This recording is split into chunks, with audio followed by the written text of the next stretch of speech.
दोस्तों आज मैं जनोवर मूवी को एक्सप्लेन करने वाला हूं, जो एक सच्ची घटना पर आधारित है जो कि 2020 लॉकडाउन में घटी थी। कहानी की शुरुआत में हम एक पुलिस वाले को देखते हैं जो एक क्राइम सीन पर आया होता है। फिर जब वो अपनी टीम से पूछता है कि यहाँ पर क्या हुआ था, तो वो कहता है कि यहाँ पर बहुत ही संगीन वारदात हुई है। फिर वो पुलिस वाला उस घर के अंदर जाता है। जब वो एक कमरे में जाता है तो उसे वहाँ पर काफी तेज गंध आने लगती है। जिसके बाद जब वो और अंदर जाता है तो तभी उसे एक कमरे में एक लड़की दिखाई देती है जो उसे देखकर अपना शरीर ढक लेती है और उसे खुद को छूने से मना करती है। ये सुनकर वो उसे बताता है कि वो एक पुलिस वाला है, इसीलिए वो चिंता ना करे। पर फिर भी वो लड़की उसे कोई जवाब नहीं देती और उसे वहाँ से चले जाने को कहती है क्योंकि वो काफी दहशत में थी। तभी आगे जाने पर उसे उसकी छोटी बहन भी नजर आती है। फिर वो उससे कहता है कि मैं एक पुलिस वाला हूँ, तो तुम मुझसे क्यों डर रही हो। पर वो लड़की भी उससे यही कहती है कि वो उसे टच ना करे।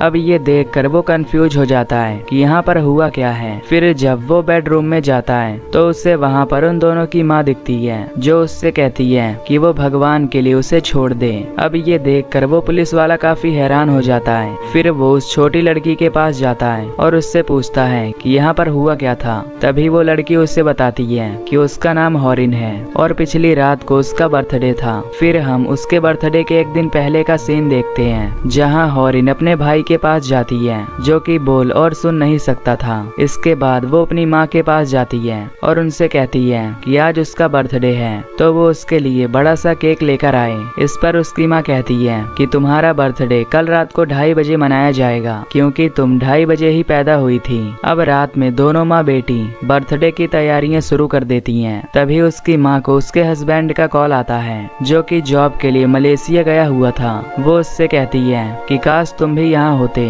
फिर हॉरिन की बहन उसकी आंख बंद करके उसे यहाँ ले आती है और तभी हॉरिन ये सब देखकर काफी खुश हो जाती है। फिर उसकी बहन फ्रिज से उसका केक लेकर आती है जिसे देखकर वो कहती है कि ये तो काफी छोटा है। फिर वो उस केक को वापस से फ्रिज में रखने जाती है और अपनी माँ को कहती है कि वो रात में 2:30 बजे ही इसे काटेगी। तभी उनकी माँ उनसे कहती है कि अब तुम सब चुपचाप जाकर सो जाओ। जिसके बाद सभी अपने कमरे में चले जाती हैं और सो जाती हैं। फिर हम देखते हैं कि रात में हॉरिन की नींद खुल जाती है और वो रात को 11 बजे ही उठ जाती है। फिर वो अपनी बहन के पास जाकर उसे उठाने की कोशिश करती है पर उसकी बहन काफी गहरी नींद में थी। ये देखकर वो अपनी माँ के पास जाती है और कहती है कि उसे अब नींद नहीं आ रही। इस पर उसकी माँ उसे वापस जाकर सोने को कहती है और कहती है कि वो 1 बजे उठकर उसका बर्थडे सेलिब्रेट करेंगे। अब हॉरिन वहाँ से बाहर जाती है और सोफे पर लेट जाती है। तभी रात में 12 बजे एक आदमी उनके घर में आता है जिसके हाथ में एक चाकू था और उसने अपना मुंह ढक रखा था ताकि उसे कोई पहचान ना पाए। फिर जब वो देखता है कि हॉरिन सोई हुई है तो वो तुरंत जाकर दरवाजा खोल देता है जिससे उसके सभी साथी भी अंदर आ जाते हैं जिनके हाथ में हथियार थे। दरअसल इन्हें पता चलता है कि इस घर में 20 लाख रुपए हैं और ये उन्हें ही चुराने आए होते हैं। उनमें से एक लड़का था और उसका फादर भी यहाँ आया था जो कि यहाँ उन सभी का लीडर था। तभी वो लड़का उससे कहता है कि उनकी एक बड़ी बेटी भी है जो कि काफी सुंदर है, इसीलिए वो उसके साथ एक बार करना चाहता है। इस पर वो कहता है कि एक बार उन्हें वो पैसे मिल जाएं, फिर वो उनके साथ जो चाहे कर सकते हैं। जिसके बाद सभी मिलकर उन पैसों को ढूंढने लगते हैं। फिर वो हॉरिन के मुंह को बांधकर उसे कैद कर देते हैं। जिसके बाद वो उसकी माँ के कमरे में जाते हैं और उसके दरवाजे का लॉक तोड़कर अंदर घुस जाते हैं। अंदर जाकर वो देखते हैं कि उनकी माँ अपने बेटे को लेकर सोई हुई है। फिर वो सभी उस कमरे की तलाशी लेते हैं लेकिन उन्हें वहाँ पर कोई भी पैसे नहीं मिलते। तभी उनका लीडर कहता है कि वो उस लेडी को उठाएं और उससे पूछें कि उसने वो पैसे कहाँ छुपाए हैं। फिर वो उसकी माँ को हथियार दिखाते हैं और पूछते हैं कि वो पैसे कहाँ हैं। इस पर उसकी माँ उनसे हाथ जोड़ने लगती है लेकिन वो लुटेरे उसकी एक नहीं सुनते और उसे घसीट कर बाहर ले जाते हैं। तभी वो औरत कहती है कि उसके पास इतने पैसे नहीं हैं, उसके पास जितने भी पैसे हैं वो उन्हें लाकर देगी पर वो उसके बच्चों को छोड़ दें। फिर जब वो उन पैसों को लेने जाती है तो उसके पास केवल 30,000 ही होते हैं जिसे देखकर उनका लीडर उस पर काफी भड़क जाता है और उसे पूरे 20 लाख देने के लिए कहता है। ये देखकर वो उनके पांव पड़ने लगती है लेकिन तभी वो उसके बच्चे को बंदी बना लेते हैं और जैसे उसे करने को कहते हैं वो वैसा ही करने लगती है। तभी वो उसे उसकी बेटी का कमरा खुलवाने के लिए कहते हैं क्योंकि उन्हें लग रहा था कि शायद वो पैसे उसी के कमरे में हैं। फिर जब वो अपनी बेटी को दरवाजा खोलने के लिए कहते कहती है तो उसकी बेटी दरवाजा नहीं खोलती क्योंकि वो बाहर शोर सुनकर सतर्क हो गई थी। वो उनसे पूछती है कि बाहर और कौन है, तो उसकी माँ कहती है कि बाहर वो अकेली ही है। अब ये सुनकर वो दरवाजा खोल देती है, जिसके बाद वो सभी अंदर घुस जाते हैं और उसे भी बंदी बना लेते हैं। फिर वो उसके कमरे की तलाशी लेते हैं, लेकिन उन्हें कहीं भी वो पैसे नहीं मिलते, जिससे अब उन्हें काफी गुस्सा आता है और वो उन्हें बांधकर हॉल में लेकर आते हैं। लीडर उनसे कहता है कि उसे किसी भी हाल में 20 लाख रुपए चाहिए। वो औरत उनसे अपने बच्चे को छोड़ने को कहती है, लेकिन वो उसकी बात नहीं मानते। तभी उसकी बड़ी बेटी उसमें से एक का मास्क हटा देती है और देखती है कि वो तो उनका रिक्शे वाला फरहाद है, जो उन्हें अक्सर रिक्शे से स्कूल छोड़ा करता था।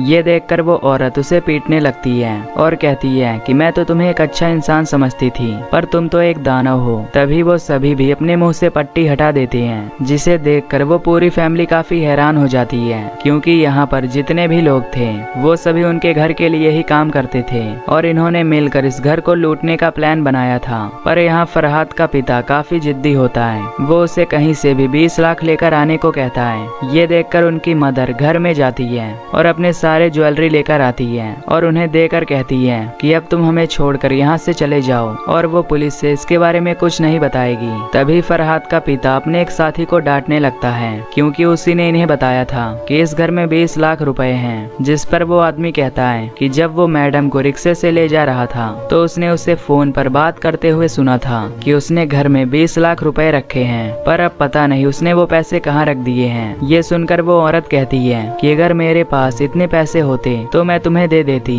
क्योंकि मुझे अपनी बेटियां प्यारी हैं। तभी फरहाद का पिता उससे कहता है कि उसे काफी भूख लगी है, इसीलिए वो उस लेडी को किचन में जाकर पुलाव और चिकन बनाने के लिए कहता है, जिसके बाद वो लेडी उनके लिए पुलाव और चिकन बनाने लगती है। इधर फरहाद और उसके दोस्त की गंदी नजर उसकी बेटी पर थी और वो उसके साथ कुछ बुरा करने वाले थे। तभी उनमें से एक आदमी उस छोटी लड़की के पास जाता है और उसे अपने पास बैठा लेता है। इधर वो लेडी उनसे घर छोड़कर जाने के लिए कहती है, लेकिन वो उसकी एक भी नहीं सुन रहे थे। फिर जब वो चिकन तैयार कर लेती है तो वो सभी मिलकर उसे खूब खाते हैं, लेकिन खाने के बाद भी वो लोग वहाँ से नहीं जाते। तभी फरहाद का पिता उसकी माँ के पास आता है और उसे और उसकी बेटी को साड़ी पहनकर तैयार होने को कहता है और उन्हें अपने सामने डांस करने के लिए कहता है। अब ये सुनकर उसे गुस्सा आ जाता है और वो कहती है कि तुमने तो सब कुछ लूट ही लिया है, तो चुपचाप यहाँ से चले जाओ। ये सुनकर फरहाद का पिता उसे बुरी तरह पीटता है और फिर उसे उसके रूम में ले जाकर बेड पर पटक देता है।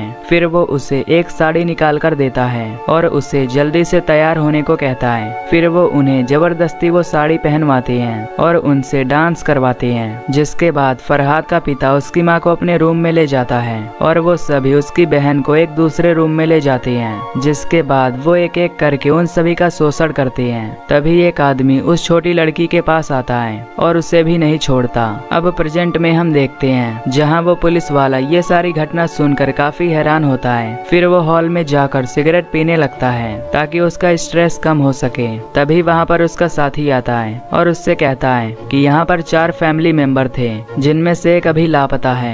ये सुनकर उसे याद आता है कि उसने अभी बाथरूम चेक नहीं किया है। फिर जब वो उस बाथरूम का गेट खोलता है तो उसे उस लड़के की लाश मिलती है। ये देखकर उसकी हालत खराब हो जाती है। इसके बाद जब वो फिर से उन कमरों में जाता है तो अब उसे उन सभी की लाश मिलती है। ये देखकर वो काफी घबरा जाता है, क्योंकि वो ये सब इमेजिन कर रहा था और वो सभी डेड बॉडीज उसे अपनी कहानी बता रही थी। फिर वो अपनी वाइफ को कॉल करता है और पूछता है कि वो अभी कहाँ है। इस पर वो कहती है कि वो अभी एक शॉपिंग मॉल में आई है। ये सुनकर वो उससे तुरंत अपने बेटे को लेकर घर आने को कहता है और कहता है कि दरवाजे को अच्छी तरह बंद कर देना और किसी का भी जवाब मत देना। तभी उसका साथी कहता है कि इन तीनों का काफी बुरी तरह शोषण हुआ है। तभी हमें दिखाया जाता है कि उसके बाद क्या हुआ था।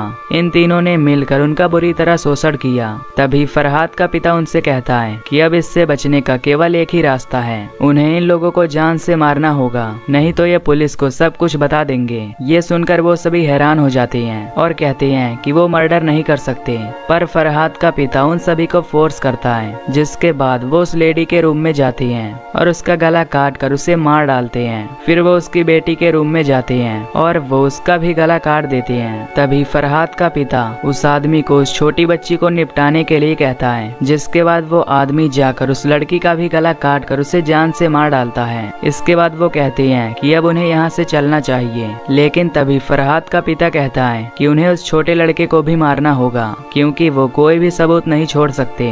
फिर वो उस छोटे बच्चे को लेकर उस बाथरूम में जाता है और स्टेप करके उसे मार डालता है। इसके बाद ये सभी अपने खून साफ करते हैं और वहाँ से भाग जाते हैं और ये मूवी यहीं पर खत्म हो जाती है। तो दोस्तों, अगर आपको ये मूवी की एक्सप्लेनेशन पसंद आई हो तो वीडियो को लाइक और चैनल को सब्सक्राइब कर देना। बाकी मैं मिलूंगा आपसे अगली वीडियो में। Till then take care, love you, bye bye.